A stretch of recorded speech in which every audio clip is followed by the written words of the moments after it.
você que nos acompanha. Seja bem-vindo e bem-vinda ao Olhar Crítico, um programa de análise semanal sobre jornalismo, político e cultura na vida social. Este trabalho é feito pelo Centro de Crítica da Mídia e a pós-graduação em Comunicação Social da PUC Minas. Meu nome é Hércio Sena e eu estou acompanhado pelo estudante de jornalismo Neemias Lourenço.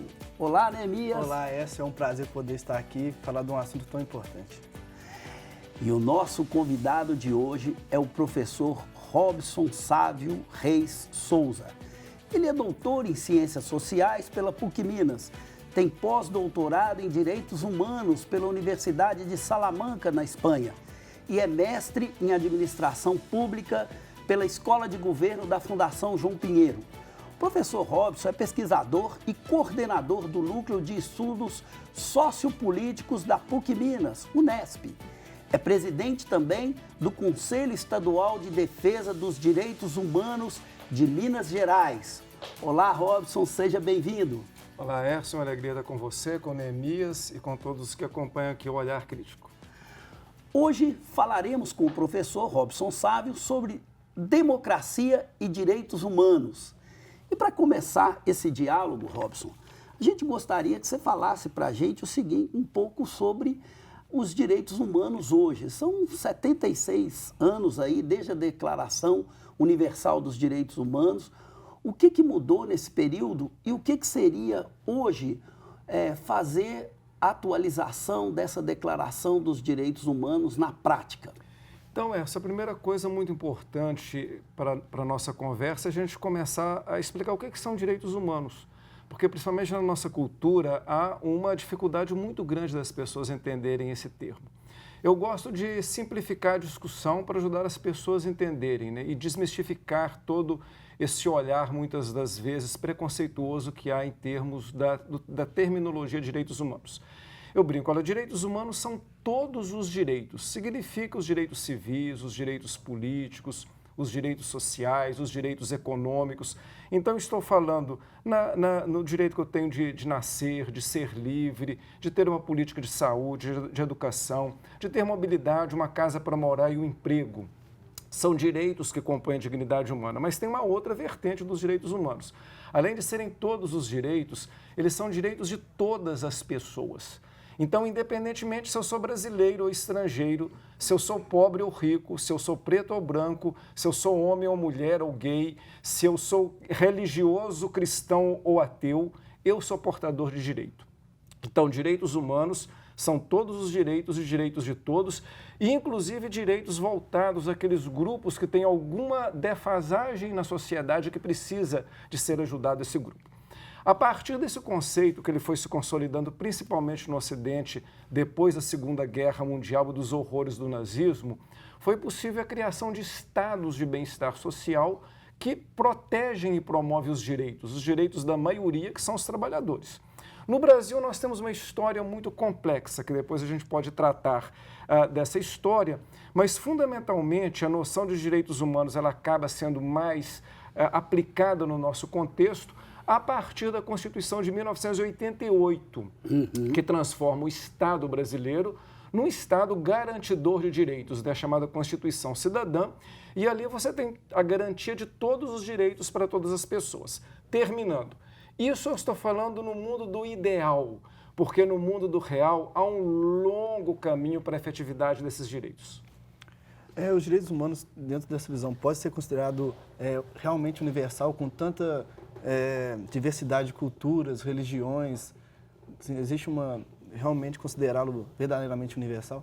Primeiro, Neemias, que a gente tem que pensar o seguinte, a universalidade dos direitos humanos está muito relacionada à nossa cultura ocidental cristã, né? Que pensa os direitos humanos a partir desse parâmetro. Nós temos que pensar que o mundo é maior do que o Ocidente, e ainda bem que o é. Né? E essa é uma discussão, inclusive, muito contemporânea, né? Da geopolítica e da ciência política, etc. E tal. Na perspectiva da cultura ocidental, nós temos uma herança, né, dos direitos humanos que ela vem muito, inclusive, de uma base cristã. Do cristianismo, nós temos duas heranças que elas são fundamentais. Primeiro, nós herdamos do judaísmo uma ideia de que Deus cria todas as pessoas à sua imagem e semelhança. Olha bem, Deus cria todos a sua imagem e semelhança, ou seja, independentemente do tipo de pessoa, é um filho ou uma filha de Deus. Então aqui se começa a pensar na ideia da dignidade do ser humano. Agora, com Jesus Cristo, essa cultura religiosa ela é aprofundada muito mais ainda. Por quê? Porque Jesus, ele é um Deus que se torna um ser humano. Então é como se Deus divinizasse a condição humana. Então, no primeiro aspecto. Um segundo aspecto, Jesus na sua vida, ele inclui todas as pessoas que eram excluídas da sua sociedade e da religião do seu tempo. O pobre, a viúva, a prostituta, o leproso, o estrangeiro, que eram excluídos, ele inclui. Então, direitos humanos é na perspectiva da dignidade do Filho de Deus, que é incluído, de todos aqueles que são incluídos. E tem ainda um terceiro elemento que eu acho fundamental na perspectiva ocidental da dignidade humana. É de que na perspectiva também cristã, você não tem um Deus que é um Deus territorial e de um povo, né? Jesus chama Deus de Abá. Abá é uma expressãozinha que, se a gente for pegar lá do grego e do hebraico anterior, é como se fosse um painho. Eu até quando dou aula lá na Bahia, eu falo assim, se a gente fosse traduzir aqui na Bíblia, a gente chamava Deus de Paim, né? O que é Paim? É um Deus que acolhe a todas as pessoas, independentemente se ela é daqui ou de lá, de qualquer condicionalidade. Então, Neemias, o elemento da dignidade humana, essa ideia da dignidade humana, estrutura no Ocidente cristão a ideia de direitos humanos. De novo, eu repito, uma coisa sob o ponto de vista, digamos assim, cultural e da estruturação de uma ideia. Outra coisa é como que as culturas, os países, os povos têm lidado com os direitos humanos, mesmo tendo, digamos assim, na sua gênese, um elemento tão importante que eu tentei trazer através desse histórico. Bacana. Robson, a gente tem aqui uma pergunta do estudante de Publicidade e Propaganda, Miguel Honorato de Oliveira, para você. Olá, tudo bem, professor Robson Sávio? Então, se tratando dos direitos humanos, a gente percebe, né, constantemente que eles são violados e tudo. E pelo menos para mim, eu tenho a percepção de que muitas pessoas têm a mentalidade de que se você denunciar alguma coisa ou ocorreu com você alguma violação dos direitos humanos que ocorreu com você ou com uma pessoa conhecida, isso não vai para frente. Eu gostaria de saber de você o que você acha que é possível fazer para reverter essa mentalidade da nossa sociedade em que não vale compensar, né, relatar ou realmente levar à justiça essas pessoas que cometem atos, né, contra os direitos humanos. É isso. Ô Miguel, muito obrigado pela sua pergunta. É uma pergunta muito importante quando nós estamos discutindo os direitos humanos. Porque, de fato, se nós olharmos para o Brasil real, nós temos, né, principalmente a partir de 1988, uma série de leis constitucionais e infraconstitucionais que vão garantir direitos. É muito importante a gente pensar que no Estado de Direito, ter a legislação é o primeiro passo para você exigir o direito. Se um direito ele não está positivado, não está na lei, você não tem nem como exigi-lo. E eu, por exemplo, que já tenho um pouquinho mais de 50 anos, eu lembro um pouquinho do que era antes e de um pouquinho como é hoje, né? Sempre um pouquinho, que a gente nunca consegue compreender uma realidade tão complexa, né, na sua pluralidade. Se a gente pensar que há 50 anos no Brasil nós não tínhamos uma educação universal, uma saúde pública universal, não tínhamos previdência universal, não tínhamos política de emprego e renda, etc. e tal, nós conseguimos perceber que há avanços em políticas de promoção, defesa e proteção dos direitos humanos.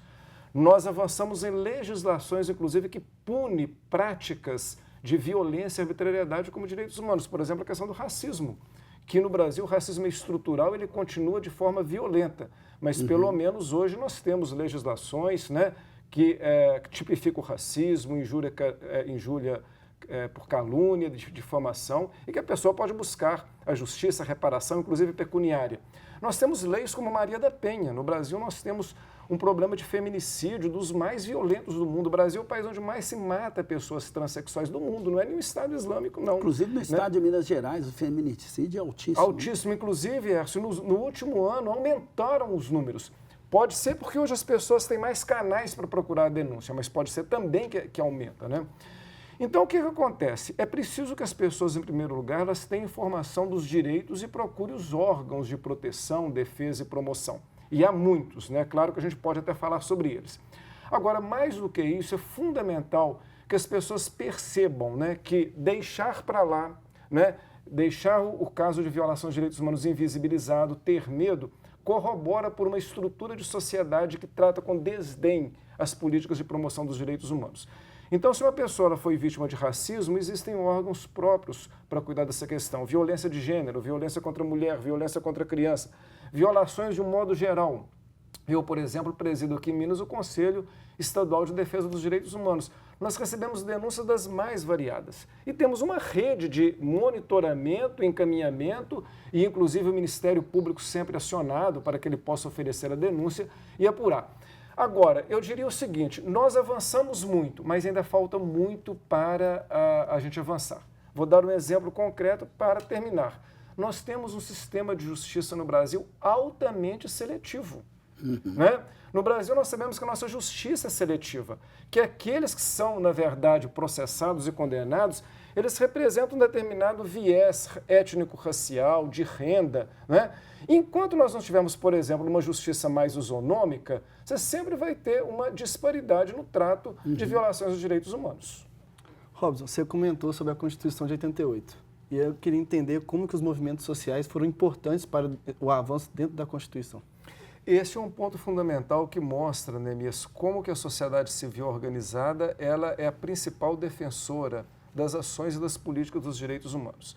Nós temos no Brasil uma situação muito paradoxal. O Estado, ele é o principal defensor dos direitos humanos e o Estado é o principal violador dos direitos humanos. Olha que interessante. Você pega a área prisional, a área policial, é o Estado que é o principal violador. Você pega, por exemplo, a violação que acontece na área da saúde, da educação, o Estado, mas também é aquele que promove mais direitos. Como que a gente desequilibra um pouco essa situação, dando mais, digamos assim, peso às demandas da sociedade? Quando você tem uma sociedade civil bem organizada que pressiona por direitos.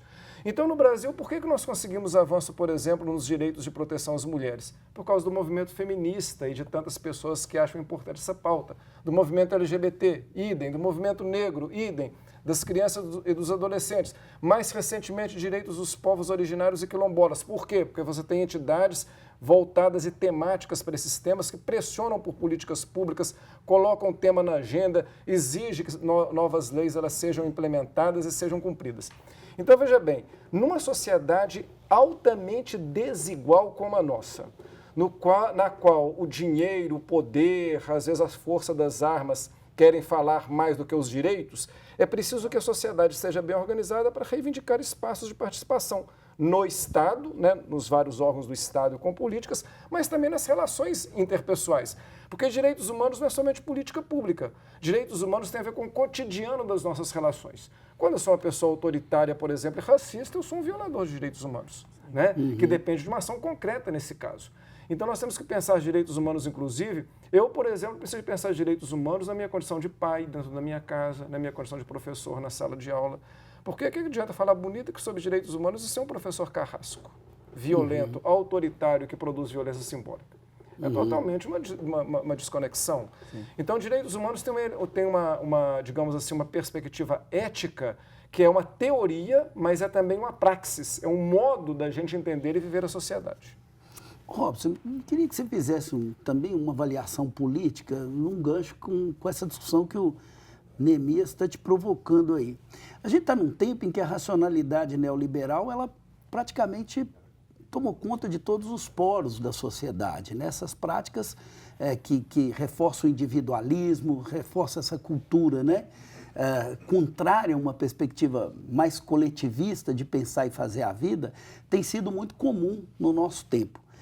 E aí eu gostaria que você fizesse uma análise da seguinte questão: de que maneira esse enfraquecimento dos movimentos sociais provocado por isso contribui para que nós tenhamos mais dificuldades para implementar uma política de direitos humanos hoje, e que alternativas você veria e proporia para reverter esse quadro? Então, Elcio, de fato, o neoliberalismo, como ele se apresenta na contemporaneidade, é uma forma de totalitarismo. Ou seja, o neoliberalismo apresentado como uma forma de que a pessoa sozinha, individualmente, ela se dando bem, o restante é que se dane, né, que é essa um pouco a receita, Eu vou ser um empreendedor e se eu der bem, o restante que se... Né? Eu tenho uma teologia da prosperidade, que Deus ajuda a mim me dando os meus bens, e se Ele faz isso, eu não preciso me preocupar com os outros. Né? Eu tenho uma ideia de que o benefício privado, ele sempre é melhor do que o público. Aliás, tudo que é público é ruim, tudo que é privado é bom. Essa é uma lógica que busca estimular as pessoas a uma ideia de que eu sou o centro do mundo e eu estando bem eu me realizo e o restante não tem importância. Ora para você ver, nós vemos uma sociedade que cada vez mais nós precisamos das inter-relações uns com os outros. A perspectiva do público, do político, do comunitário. Né? Na medida em que esses laços eles vão sendo enfraquecidos, essa pessoa ela fica cada vez mais desnorteada e com um horizonte muito curto. É nesse momento, inclusive, que as pessoas, muitas vezes desesperadas, elas apelam aos fundamentalismos religiosos, aos totalitarismos políticos, né, aos grupos herméticos dos grupos de redes digitais, né, que fazem com que a pessoa se sinta ali acolhido. Né? Isso também acontece muitas vezes até na perspectiva religiosa. E é justamente esse o problema da sociedade contemporânea. Esse indivíduo cada vez mais solitário, que é chamado a ser dono da sua própria vida, da sua realização e da felicidade, ele inclusive topa qualquer parada para se dar bem. Né? Você veja bem como que essa perspectiva do coaching, dos jogos, das bets, né, parece ser a solução para os problemas individuais, mas os problemas nunca serão para os problemas coletivos. Isso também está muito ligado a uma ideia até de uma teologia da prosperidade. Se Deus me abençoa, eu não tenho que preocupar com o outro, com o meu irmão. Uhum. A perspectiva dos direitos humanos e a perspectiva, digamos assim, da sociedade, ela é sempre mais comunitarista. É sempre pensar as perspectivas do coletivo. A ideia de que eu sempre posso contribuir com um mundo melhor, né? Através de minhas ações individuais e no conhecimento daquilo que é direitos, não somente para reivindicá-los para mim, mas para todos que são iguais a mim, ou seja, todas as pessoas. Então, trabalhar na perspectiva dos direitos humanos é um pouco contra essa onda neoliberal que está aí. Né? Porque a onda neoliberal ela vai julgar a pessoa para um hiperindividualismo redentor. Ela mesma é a sua salvadora, nem é Deus. É ela mesma que tem que se salvar. E a perspectiva dos direitos humanos é a perspectiva coletivista comunitarista. Somos nós que construímos um mundo melhor com a participação de todos e todas. Bacana. E agora falar um pouco sobre a Semana dos Direitos Humanos. Como você vê a importância da compreensão de justiça e equidade? Bom, nessa segunda semana de dezembro, a gente sempre comemora a Semana dos Direitos Humanos, porque a Declaração Universal dos Direitos Humanos ela foi proclamada no dia 10 de dezembro de 1948. Essa data é muito importante, Neemias e essa a gente falar, porque a Carta dos Direitos Humanos foi o primeiro documento criado pela ONU depois do horror do nazismo e da Segunda Guerra Mundial. Foi uma tentativa de repactuar a humanidade depois da Segunda Guerra e do nazismo. E veja bem, a ONU é criada tendo em vista duas perspectivas fundamentais: garantir a paz e garantir a dignidade de todas as pessoas. Né? A garantia da paz, né? A ONU tem lá as vantagens e os problemas, mas a garantia dos direitos de todos, isso de alguma forma houve um avanço espetacular na segunda metade do século XX, porque foi a criação dos estados democráticos de direito, os estados de bem-estar social, claro, numa perspectiva capitalista, que a gente sabe, né, os estados capitalistas eles sempre mantêm alguma desigualdade, mas uma desigualdade que o trabalhador tinha direito os filhos à escola de tempo integral, a um bom trabalho, a lazer, a cultura, uma vida digna, né? Então, a gente sempre faz uma memória na semana do dia 10 de dezembro, né, lembrando da Carta dos Direitos Humanos. Esse ano são 76 anos dessa declaração, né, lembrando que aqui nós temos uma ideia de promoção da dignidade humana, que os horrores, né, da Segunda Guerra e do nazismo, eles não podem voltar. E aí, Neemias, a gente sempre fica pensando, né, na contemporaneidade, quantos grupos que esquecem disso, né? Que justamente pensam a mentalidade, né, daquela lá da década de 30 e de 40 do século passado. Né? E aí você traz uma questão muito interessante de justiça e equidade, né, na sua pergunta, porque para além dos direitos humanos ele trabalhar na perspectiva de uma sociedade mais justa, os direitos humanos trabalham na perspectiva de uma sociedade com mais equidade. Justiça é a seguinte forma: eu, por exemplo, tenho políticas públicas de saúde que elas são iguais para todo mundo para promover justiça. Acontece que tem pessoas que elas estão tão abaixo da situação de pobreza e de miséria, que para essas aqui, além das políticas normais, eu preciso de mais alguma ação. Entende? Então, por exemplo, para esse grupo aqui, todo mundo tem direito a essas políticas de saúde, mas para esse daqui, se eu não tiver um tratamento específico, ele tem uma doença, por exemplo, relacionada à questão ética, que ele nunca vai chegar aqui. Então, a equidade, vou fazer uma cadeirinha imaginária, né? A justiça coloca a cadeirinha para todo mundo subir e ver do outro lado do muro. Estou dando oportunidade para todo mundo enxergar um mundo melhor. Para a equidade, aquele grupo que nunca vai conseguir subir nessa cadeirinha, eu coloco ela aqui um pouquinho maior, porque ele é menorzinho e vai conseguir ver do outro lado. Então, a ideia de direitos humanos é trabalhar não só na perspectiva de uma sociedade mais justa, mas de uma sociedade com equidade, ou seja, aqueles grupos menos favorecidos precisam de ações específicas, ações afirmativas, para conseguirem um patamar de pelo menos se igualar aos outros que estão numa situação um pouco melhor. E você citou aí a questão da ONU, né? Quais são as limitações que você observa dessa declaração e do próprio papel da ONU na garantia dos direitos humanos hoje? Então, a primeira questão, né, Elcio, que a Declaração Universal dos Direitos Humanos, que tem inclusive essa base cristã, que eu falei com ela, que tem muito a ver com a cultura ocidental, ela obviamente teve alguns limites, né? A sua implementação, né? Ela foi muito longa, a declaração de 48, mas a implementação dessa perspectiva de que os direitos civis e os direitos sociais deveriam caminhar juntos. Só em 1976 houve um pacto que consolidou essas duas perspectivas, porque vão imaginar, durante a Guerra Fria era o seguinte, os países ocidentais liberais, muita defesa dos direitos civis e políticos. Os países mais socialistas, dos direitos sociais. Os países socialistas, não, a gente quer, né, uma vida melhor para as pessoas a partir da garantia dos direitos sociais. Os países liberais, não, nós queremos os direitos liberais, os direitos civis. Em 1976 é uma pactuação de que todos esses direitos eles são importantes para garantir a dignidade humana. Então, nesse sentido, não adianta eu ser livre, por exemplo, e ter uma nacionalidade se eu não tenho uma casa onde morar, se eu não tenho comida, se eu não tenho um direito à saúde. Então, essa perspectiva ela demorou muito a ser consolidada. Além disso, nós temos que pensar que essa declaração ela foi sendo, à medida que ela foi sendo ampliada e todos os países, de alguma forma, inclusive países não ocidentais, foram assumindo os pressupostos dessa declaração, houve uma série de adequações. Por exemplo, uma adequação muito importante. Se pensava que o importante é você garantir direitos para todas as pessoas igualmente. Mas se percebeu, como eu estava dizendo aqui para o Neemias, que há grupos que eles nunca conseguirão chegar nesse patamar de direitos se eles não tiverem direitos específicos garantidos, tendo em vista questões culturais, questões de herança cultural, etc. e tal. Então você verificou que não adianta pensar só na perspectiva da igualdade. Você tem que ter, por exemplo, políticas de ação afirmativa, políticas de reparação de direitos e coisas dessa natureza. E ao longo do tempo, essa declaração não é que ela é modificada, mas a sua implementação ela vai sendo alterada em cada cultura, em cada povo, tendo em vista novas noções de direitos humanos que nós temos na contemporaneidade. Por exemplo, quando a Declaração Universal dos Direitos Humanos surgiu, não tinha, por exemplo, elementos da genética de, por exemplo, produção assistida e etc. e tal, que aí tem outros sujeitos de direito. Hoje se pensa direitos humanos na perspectiva de gerações futuras. Uhum. Você tem os direitos humanos hoje, por exemplo, com uma coisa muito nova, no ambiente de redes digitais, porque ali você tem tipos de sociabilidade, inclusive muito violenta. Então, como é que você vai trabalhar nessa perspectiva? Então, direitos humanos também tem a ver com a própria cultura que vai alterando.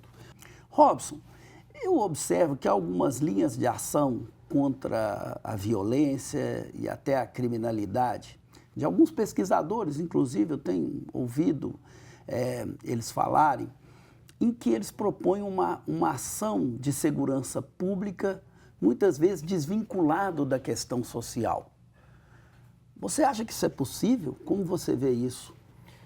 Nós temos no Brasil, especificamente, um problema muito sério em relação à ideia de segurança pública. Porque o texto constitucional coloca a ideia de segurança pública como um direito humano.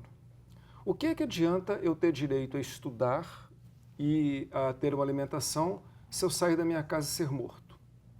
Se no meu bairro um grupo criminoso fechar as ruas e começar uma guerra lá e alguém morrer? Eu não tenho direito. Acontece que, portanto, a ideia da segurança pública na nossa Constituição é colocada como um direito social. Segurança pública é um direito social como o direito à saúde, como o direito à educação, como o direito à assistência social, à previdência, etc, etc e tal. Só que nós temos no Brasil uma raiz autoritária da sociedade, que ela aumentou muito, principalmente a partir da ditadura militar, que trabalha a ideia de que segurança pública é coisa de polícia. E ao trabalhar segurança pública como coisa de polícia, trabalha a ideia de segurança pública, primeiro, a partir de um viés de repressão e de um sistema de justiça seletivo. O que significa sistema de justiça seletivo? Que condena determinadas pessoas, por exemplo, considerando o perfil étnico-racial e de renda, preto, pobre e gente de favela. É só a gente ver as estatísticas, certo? Mesmo os crimes praticados por um branco, entendeu como é que é? Classe média que tem advogado e uma pessoa preta, pobre de favela. Como que o sistema de justiça opera totalmente diferente, sendo que o princípio constitucional é todos são iguais perante a lei. Bom, esse viés autoritário que está presente na nossa sociedade, que nós conhecemos bem, julgou o campo da segurança pública e principalmente o campo da atividade policial para se pensar a segurança pública a partir de ação repressiva da polícia, das polícias de um modo geral. É importante dizer que o Brasil tem as polícias mais violentas do mundo. Pelos dados do Fórum Brasileiro de Segurança Pública, que eu sou pesquisador e faço parte, as polícias brasileiras matam, em média, 6.500 pessoas por ano. Matam. Isso são execuções feitas pela polícia, não é troca de tiro, né? Então nós precisaríamos no Brasil de ter uma grande reforma no sistema de justiça criminal. Polícias, Ministério Público, Poder Judiciário, Poder e Sistema Prisional, para mudar esse viés de compreensão do campo da segurança pública. Tornar a segurança pública um direito do cidadão, de todo cidadão, independentemente de cor, independentemente de questão financeira, independente do bairro onde mora. Somente nessa perspectiva nós podemos trabalhar o princípio de que a maioria das sociedades democráticas conseguiram de pensar segurança cidadã, a segurança como garantia de direitos, garantidora de direitos, e não a segurança que nós temos, e aqui eu não estou falando especificamente contra um ou outro policial, ou juiz, ou promotor, eu estou falando sobre como estruturalmente esse sistema funciona.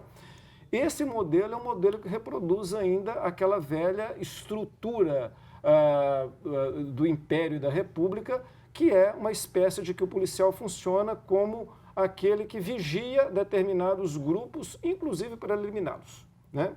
Assim como o capataz, ele vigiava os escravos para proteger a casa grande e toda a estrutura, em certa medida, o nosso sistema de justiça criminal ainda atua assim.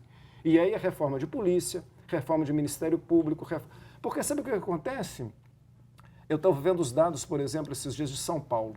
A polícia mata, como aconteceu esses dias, 11 tiros de costas no sujeito, de costas, e o Ministério Público não oferece a denúncia. E a Justiça não condena. Entende? Não é somente a polícia que mantém um sistema de segurança pública totalmente repressivo, autoritário e de viés quase fascista. É um sistema maior que precisa de ser alterado.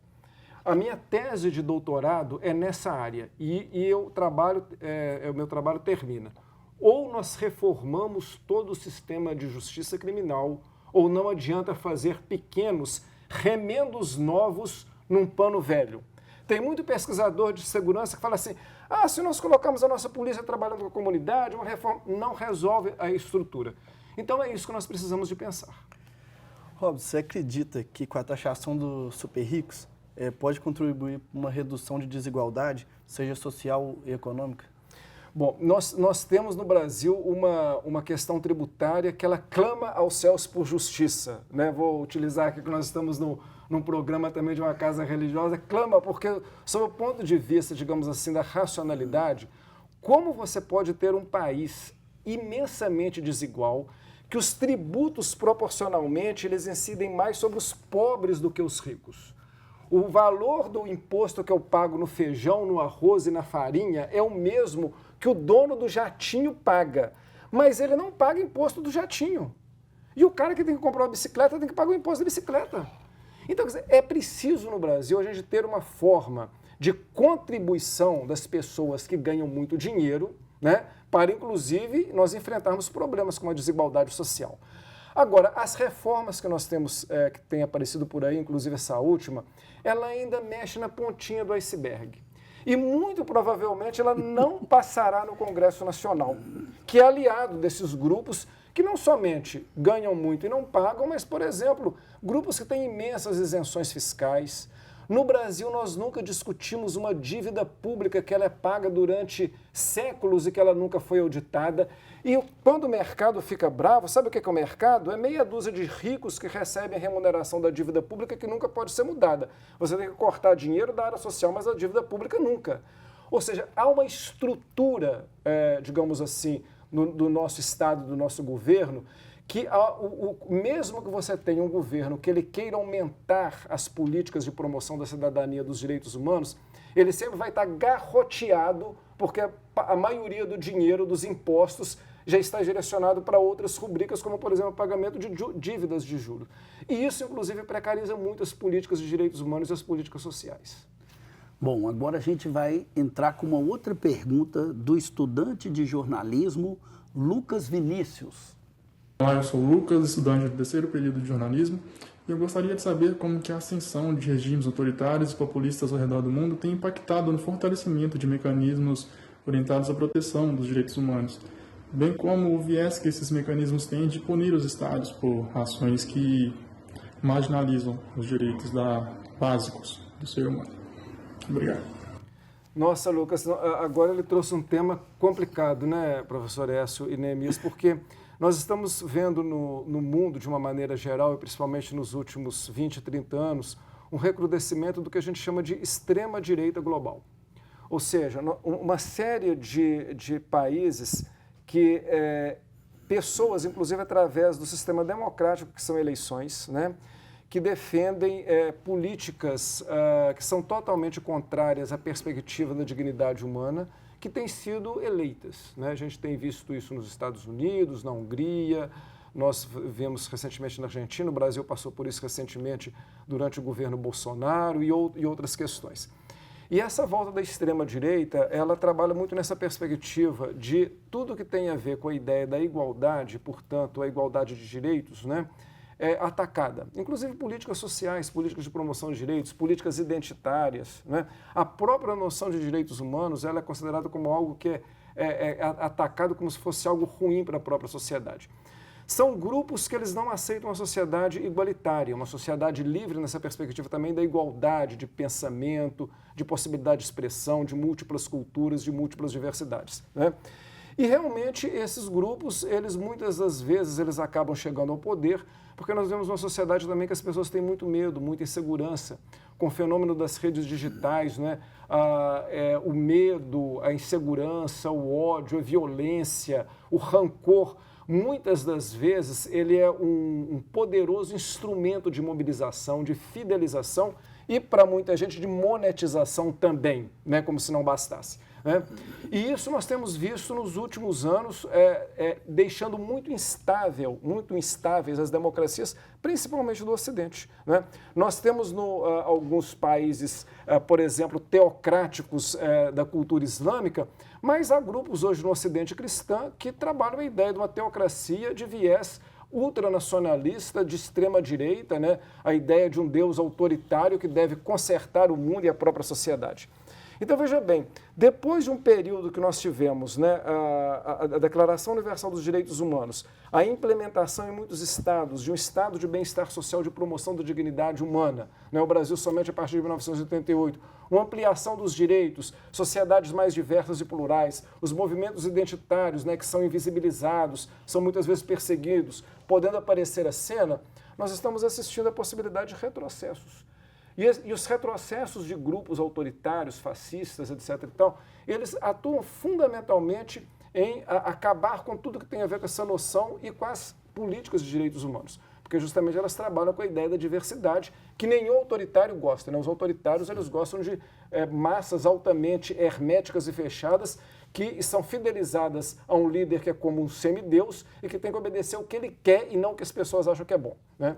Então, eu acho que essa é uma questão que nós devemos refletir muito agora no momento que nós vivemos. Inclusive, tendo em vista tudo o que está acontecendo no Brasil. Depois de tudo que aconteceu no governo anterior, Existem pessoas, por exemplo, que estão aí dizendo, não, vamos anistiar todo mundo, coitadinhos, fizeram isso sem saber, né? Quer dizer, aquela triste memória da lei da anistia de 79, que o Brasil foi o único país que não puniu exatamente os torturadores e os perpetradores da violência da ditadura, é que isso tem acontecido novamente no nosso país. Vira e mexe, né? Você tem a tentativa de um novo golpe militar. É preciso que as pessoas, né, elas entendam de que os governos autoritários eles são muito bons para um pequeno grupo, que é o grupo deles, e para o restante, as penas duras da lei, e de uma lei que ela não tem nenhum tipo de mediação do judiciário, porque inclusive fecha-se o judiciário quando ele não está articulado com o próprio ditador. Robson, em um trabalho seu publicado no Observatório da Imprensa, você aborda as questões do que está oculto no noticiário sobre a violência. Na sua opinião, como isso pode ser enfrentado? As notícias sobre violência no Brasil, né, e vocês que são da área da comunicação, vocês entendem isso muito mais do que eu entendo, elas geralmente têm quase que uma fonte única, né? Geralmente a fonte policial. A maioria dos casos a fonte é a mesma. E eu falo um pouco disso porque eu já trabalhei em centros que trabalham com pesquisa de criminalidade e também era uma espécie de porta-voz, né? E o pesquisador ele só aparece em algum caso muito específico. Então, o que acontece? Nós temos um viés de notícias na área, na cobertura geralmente da segurança pública, que produz um pouco a lógica de uma sociedade que tem muito claramente quais são os inimigos a serem combatidos e perseguidos. Que sempre é aquele pobre, preto, de periferia, perigoso, maconheiro, etc. E tal. Eu até sempre pergunto assim, às vezes até algum colega jornalista, quando fala assim, professor, mas tem muita droga na periferia, eu pergunto para ele, e onde que essa droga é consumida? Né? Pergunta muito simples. E onde que ela é consumida? Será que é lá também que ela é consumida? Né? Então, quer dizer, nós temos um problema sério, e isso é muito importante, porque nesse artigo eu falo um pouco da responsabilidade ética da mídia. Eu sei que a mídia tem que separar o profissional, né, que somos nós que estamos operando, e o veículo que tem outro interesse. Uhum. Então, tem muitos colegas jornalistas que fazem uma bela de uma reportagem, e na hora que chega para o editor, só sai aquela pequena frase que diz exatamente o que ele não queria dizer. Não é verdade? Eu entendo e não fico bravo com ele, não é só brinco, falei assim, pois não adiantou nada todo aquele nosso esforço, né?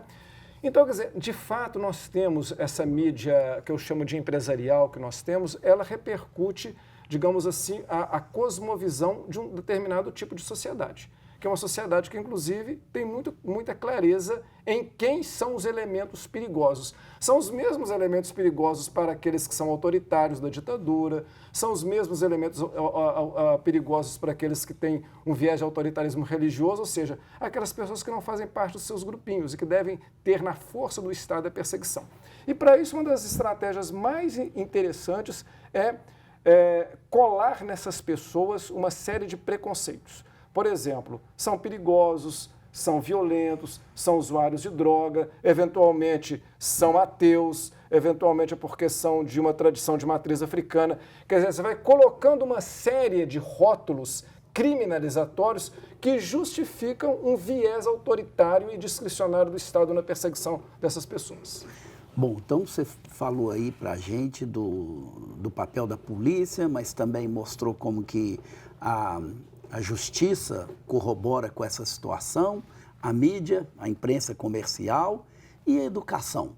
Como é que você vê o papel da educação nessa política de defesa dos direitos humanos?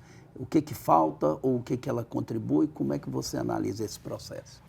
Hércio, eu valorizo muito os processos de educação e, às vezes, quando a gente está falando de educação, a gente tem a ideia de pensar somente na educação formal, aquela que acontece somente dentro das escolas. O processo de educação, né, a gente sabe, desde a herança dos romanos, ele é muito mais amplo, né? Sim. Eu até digo com os meus alunos que tem muitas pessoas que são muito escolarizadas e são deseducadas e tem muitas pessoas com baixa escolarização que são muito educadas, né? Porque a educação é um processo mais amplo. Se nós percebemos a educação como todos os processos que começam com a vivência da criança na família, passa pelos processos de escolarização durante a sua vida, e em todos esses processos você tem uma ideia de discutir sobre direitos dos outros, a ideia da igualdade e tal, você tem um processo educativo muito interessante. Mas o que acontece no nosso caso é que, primeiro, você tem um problema muito sério de educação no âmbito das famílias. As famílias geralmente não discutem sobre direitos humanos, não discutem sobre direitos sexuais, não discutem sobre a ideia de igualdade. Então, a criança chega na escola e muitas das vezes os nossos professores, eles não somente não estão preparados, mas a própria estrutura das nossas instituições de ensino são autoritárias, seletivas, opressoras, muitas das vezes reprodutoras de violência. E essas estruturas não são mudadas, elas continuam assim, como instrumentos de forma de controle que vão até, às vezes, às universidades. Então, veja, quando a gente fala que a educação é importante na educação em direitos humanos, nós estamos pensando em remodelar todas essas instituições a partir de uma nova praxis, de um novo modo de atuar. Não vamos pensar que ter um conteúdo de direitos humanos na escola vai resolver o problema. É muito interessante que, às vezes, quando a gente vê violência policial, alguém fala assim, coloca um curso de direitos humanos para a polícia, aí você vai lá, coloca os direitos humanos para a polícia e no cotidiano eles aprendem a ser violentos o tempo todo. O que adianta essa teoria? Teoria, prática, exemplo, né? Há uma articulação entre família, sociedade, a própria escola, na perspectiva de uma educação para os direitos humanos, como aconteceu em outras sociedades, pode dar fruto. Agora, empurrar para o setor da educação formal a ideia de que ele vai ser o redentor de todos os problemas da humanidade, nós sabemos que isso não vai acontecer. Bom, o debate dos direitos humanos é um debate fundamental e certamente ele será tema de outras pautas aqui no nosso programa, mas agora a gente tem que ir para o nosso momento da dica cultural.